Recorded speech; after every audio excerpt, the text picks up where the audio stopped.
Ang akala ko, magagamot ako, gumaling ako dahil sa nakikita ko sa internet. Pero hindi pala. I'm so sorry, I cannot do anything. I'm only a human person. I'm only alien. Yan. Mabuhay kayo.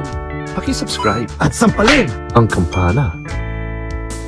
Mga kakampi, kailanganin ko ang natural, natural medicine. Para pag-usapan ang paksa natin ngayon, mga kakampi. Okay, yung natural healing. Isa pa. Gusto ko, Naitay. Corona, hindi ka pwedeng uminom. But Naitay, mukhang sarap. Wala ka pa sa edad. Lalong-lalo ikaw, Orange Julius. Okay, Naitay. Okay, mga kakampi, tagay!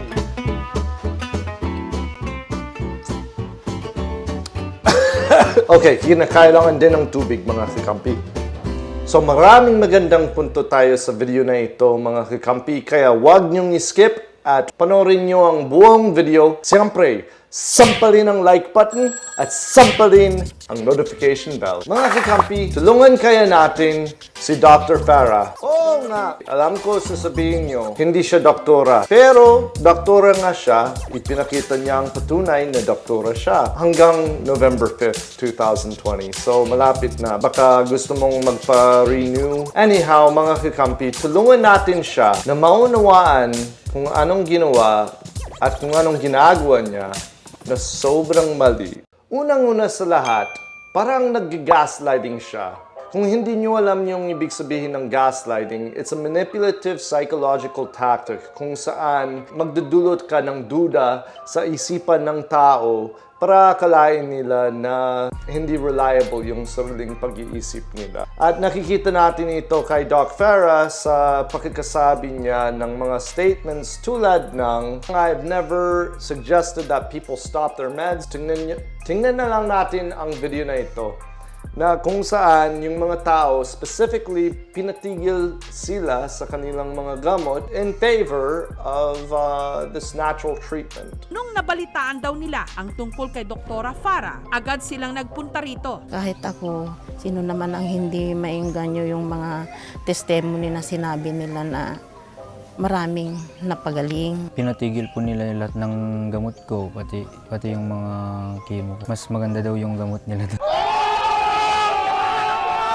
Yan nga, kunwari, parang hindi niya sinabi na mas manalig sila sa natural remedies niya kaysa proved, peer-reviewed, scientific, research-based medicine. Ngayon, nagba-backpedal siya. Marami siyang mga disclaimers na ginagamit niya.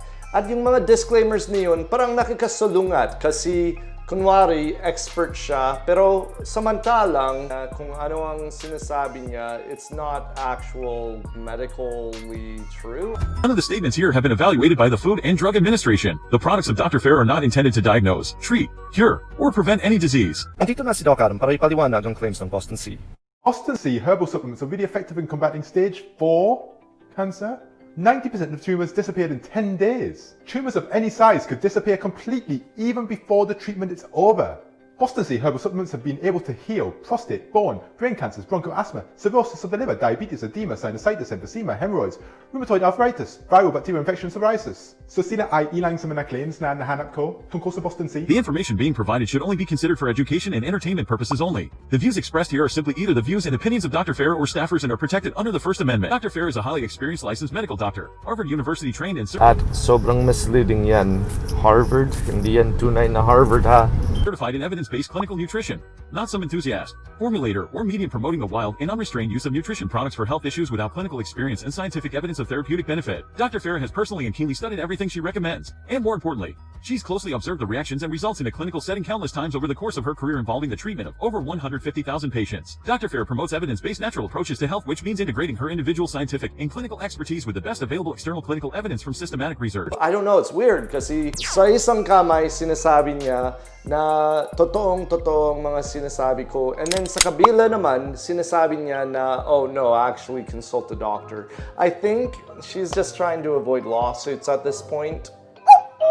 Pangalawa, gusto mo bang sabihin sa kanila, Corona, kung anong ginagawa niya? Mga kakampi, may mga ebidensya tayo na binablock niya yung mga tao at tinatanggal niya yung mga comments na ayaw niya. Tingnan niyo ang post na ito. 2 comments lang, pero ang daming views. Paano yan? O yung screenshot ng isa sa mga kikampi matapos niyang i-post ang comment niya sa page ni Dr. Farrah. Akala ko mahilig siya sa freedom of speech, yung First Amendment. Pero hindi pala. Ay, may gulay, Naitay. Totoo yan, Corona. Love you, Naitay. Salamat, baby. Pangatlo, false endorsement. Makikita natin sa page niya mismo na ginamit niya yung endorsements, kunwari yung endorsements ni former President Barack Obama, tsaka si Dwayne The Rock Johnson. Nakasuot sila ng mga t-shirts na I love Dr. Farrah or whatever. Sa t-shirt ng mga Obama, parang inaangkin niya or pahiwatig na inaangkin niya na hindi totoo, hindi nga totoo yan sa comment. But, pag nakikita yung mga litrato at pati yung sa Rock na ganito pala yung endorsement na sobrang malaking celebrities, that is called false endorsement. And my legal implications yan. So US, it's under Section 42 of the Lanham Act. I don't know kung ano yan dito sa Pilipinas or kung mayroon man. Basta, it's not a good thing. Alis mo na ako, Naitay. This topic makes me uncomfortable. So ginagamit nila ang influence ng mga celebrities na ito para lokohin yung mga customers to thinking that these celebrities are using it so that they too will use it. It's not a good look, is it? Is it, Corona? Naitay. Oh, I love you, Corona. Naitay. Nahihiya ako. Pangapat, she's leading people to believe na correlation equals causation. Halimbawa, yung mga pasyente niya, umiinom sila ng Boston Sea and then they said, oh well, gumagaling na ako. Na-diagnose itong may brain cancer. 2 beses daw siyang inoperahan para matanggal ang tumor sa kanyang utak. Pagkatapos, inirekomenda siya ng kanyang doktor na magpa-chemotherapy. Naging desperada yung nanay ng batang ito. At sa halip ng pagpapa-chemotherapy, pumunta na lang sila sa clinic ni Dr. Farrah. Bumababa daw yung mga resulta ng tumor, parang dumiliit na, at akala nila na yan ay dahil sa pag-iinom niya ng Boston Sea. Kasi nung tumigil siya sa pag-iinom ng Boston Sea, biglang naging comatose siya. Pero hindi yan dahil sa tumigil siya sa pag-iinom ng Boston Sea. Na po gagaling pag nawala si Dr. Farrah. Yun po yung alam ko.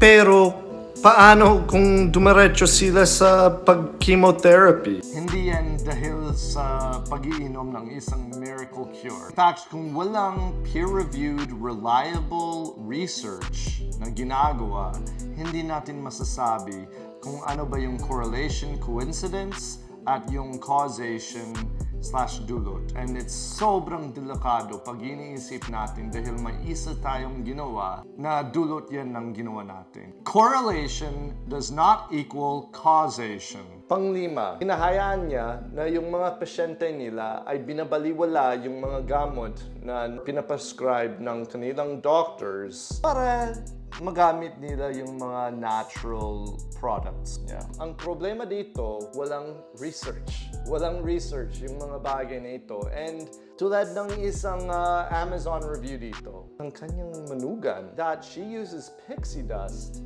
instead of her depression medications. Depression is real. Kung ano ba yung napaprescribe ng yung psychiatrist mo, wag baliwalain. Seryosoin nyo ito, okay? There's nothing wrong with having mental health issues. A lot of us have mental health issues at hindi man natin inaangkin or alam because of stigmas or natatakot tayo, you know? We'll talk about that more in other videos in the future. But anyway, trading it off, pinapalitan yung medications para sa pixie dust? No. That's bad. And it's bad that you're endorsing that and that you're okay with that. Parang bumibili si Dr. Farrah ng mga likes and reactions and followers sa Facebook. Tingnan mo ito. Napindot ko ng ilang beses and lumabas bigla yung ibang number na sobrang mas mababa. And then tiningnan ko din yung mga average numbers ng reactions niya noon and the number is really only around 1 to 3,000. So it doesn't make sense na biglang magiging 90 to 180,000 yung nagre-react sa mga posts niya. Isang bonus, huwag nang maging biktima. Hindi ka naman yung biktima, ha? Ginagawa mo yan bilang manipulative paraan para mapaniwalaan ka ng mga tao. It's not right. Ang mga tunay na biktima ay mga tao na naniwala sa mga fake cures, sa mga miracle cures na walang base sa science at nagdusa dahil sa paniniwala niyon. Ikaw ba, Corona, ginagawa mo ba ang sarili mong biktima? No, Naitay. No, di ba? Ikaw, Jax? Hindi ka, Naitay. Ikaw, Orange Julius? Ano sinabi mo, Naitay? Ikaw. Sabi mo naman ako, Naitay. At huli, please, itigil mo na yung pakikasabi na yung mga products mo ay may mga miracle cures kahit alam namin na wala. You can call these supplements. There's nothing wrong with having supplements. But tulad sa akin, gusto ko yung amoy. Yung mga iba't ibang amoy ng essential oils. Pero wala naman ito proven scientific facts na nagpapagaling sa headache, nagpapagaling sa mga iba't ibang bagay, yung sakit, yung cancer. No, wala. It just smells nice. And it's relaxing. That's awesome. That's good enough. Hindi mo kailangan sabihin that this is a cure or whatever, or to say that it is anything that it is not. Pwede mong tanggapin as is. It's okay. Walang problema yan. Hindi ko natatandaan kung sinabi ko ito, pero may binabura siya mga comments and lahat ng mga positive iniiwan niya. Bawal magsampal. Oh, I'm sorry, Corona. Bawal magsampal ng tao or hayop. Pero, kinakailangan sampalin ninyo ang like at sampalin ninyo ang isa sa mga video na ito. At alam nyo mga kakampi, hindi nyo kailangan gamitin yung repolyo ni yung bawang pag nagsasampal kayo ng like. Maraming salamat mga kakampi. Appear tayo! Whoops!